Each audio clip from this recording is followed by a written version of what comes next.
My name is W. Clement Stone. As General Manager of the Napoleon Hill Associates, it is my privilege to introduce you to Napoleon Hill. How do you do? I'm very happy to have this personal visit with you. Won't you be seated, please? And now, may I request that you forget all your problems and just relax while I bring you the master key with which you may unlock the door to any opportunity that your mind can conceive. The master key consists of 17 principles, the first of which is definiteness of purpose. Right here at the beginning of our visit, I'm going to make you a promise.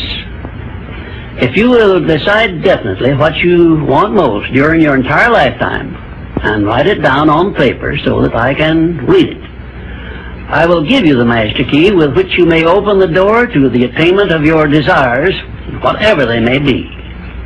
The exact moment when I will deliver this master key to you will depend entirely upon when you are ready to receive it. This is the first of 13 messages that I will deliver to you. Now, in each message, I will describe the master key in terms that you will understand, if you are ready to understand. And now I shall give you the first cue as to the nature of the great master key which has been responsible for all the great successes in every calling, in every part of the world. Please listen carefully to what I have to say, because you may discover the secret of the master key in this first visit.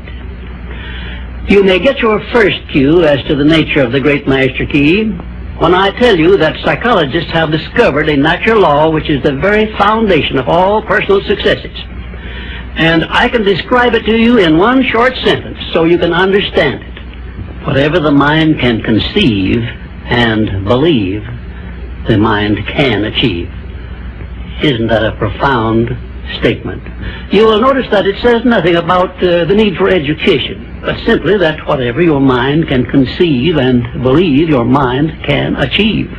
Now, if you want evidence that the mind can achieve whatever the mind can conceive without the benefit of formal education, you only have to remember that Thomas A. Edison conceived the idea of becoming an inventor and lived to become the world's greatest scientist in the field of invention, with only 3 months of common school education. When I first heard Andrew Carnegie describe this natural law, which makes it possible for you and I and everyone else to write his own price tag in life and attain it, I became so enthused over it that I began to search for the power back of it, and my curiosity led me finally to the discovery of the master key, which I shall reveal to you if you are ready to receive it. My search led me to the study of the spiritual forces with which all of us are blessed. And it was in this field that I came upon a clue which has enabled me to help millions of people to find their earthly destinies. I want to describe my discovery in the simplest terms possible, because it will reveal to you why it is true that whatever the mind can conceive and believe, the mind can achieve, regardless of how many times you may have failed in the past or how lofty your aims and hopes may be.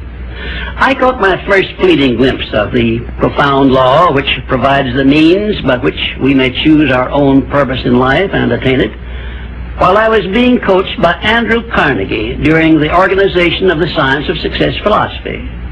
I had just finished telling Mr. Carnegie that I feared he had chosen the wrong person to give the world the first practical philosophy of personal success because of my youth, my lack of education, and my lack of finances. Well, at this point, Mr. Carnegie delivered a lecture that I shall never forget, because it changed my entire life and paved the way for my helping to change the lives of millions of people, some of them not yet born. Let me call your attention to a great power which is under your control, said Mr. Carnegie, a power which is greater than poverty, greater than the lack of education, greater than all of your fears and superstitions combined. It is the power to take possession of your own mind and direct it to whatever ends you may desire.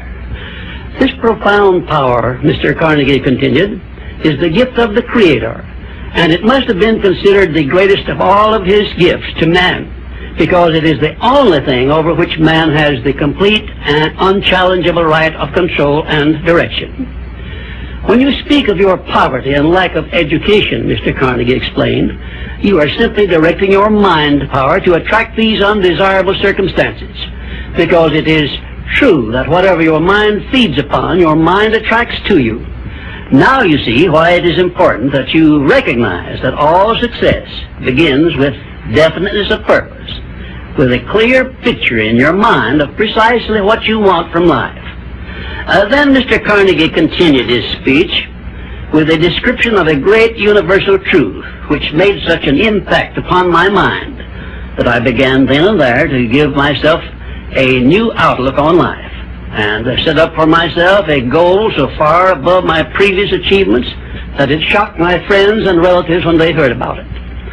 Everyone, said Mr. Carnegie, comes to the earth plane blessed with the privilege of controlling his mind power and directing it to whatever ends he may choose.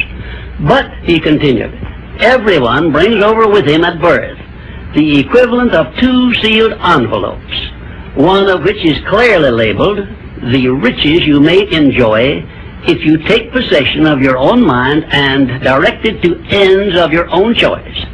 And the other is labeled, the penalties you must pay if you neglect to take possession of your mind and direct it. And now let me reveal to you, said Mr. Carnegie, the contents of those 2 sealed envelopes. In the one labeled riches is this list of blessings. 1, sound health. 2, peace of mind. 3, a labor of love of your own choice. 4, freedom from fear and worry. 5, a positive mental attitude. 6, material riches of your own choice and quantity. In the sealed envelope labeled penalties, Mr. Carnegie continued, is this list of the prices one must pay for neglecting to take possession of his own mind. 1, ill health. 2, fear and worry. 3, indecision and doubt. 4, frustration and discouragement throughout life. 5, poverty and want. 6, and a whole flock of evils consisting of envy, greed, jealousy, anger, hatred, and superstition. Now, my mission in life is to help you and everyone who needs my help to open up and use the contents of the sealed envelope labeled riches.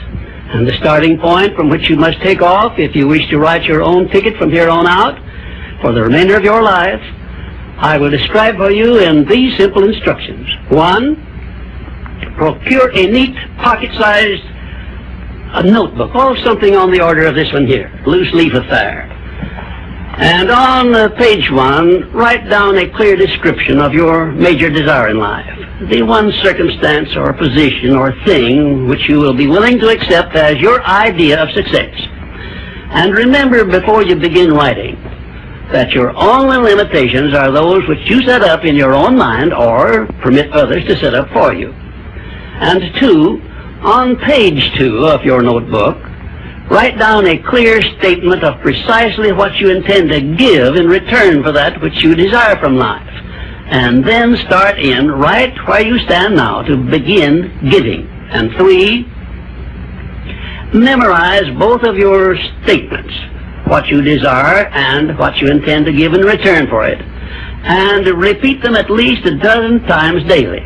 And always end your statements with this expression of gratitude for the blessings with which you were gifted at birth. I ask not, O divine providence, for more riches, but more wisdom with which to accept and use wisely the riches I received at birth in the form of the power to control and direct my mind to whatever ends I desire. If you are not too successful or self-satisfied to accept and express this profound prayer, if you accept it and express it in the same spirit of humble sincerity in which I pass it on to you, a new and a better world will reveal itself to you. A world in which you will see reflected the circumstances and the things which you yourself have created. In my next visit, I will give you a description of the second principle of success, through the application of which you may make use of the education and experience of other people and get the necessary help you may need in attaining your definite major purpose in life. And now let me close this, our first visit, with my favorite expression of gratitude. O divine providence, I ask not for more riches, but more wisdom with which to make wiser use of the riches you gave me at birth, consisting in the power to control and direct my own mind to whatever ends I desire.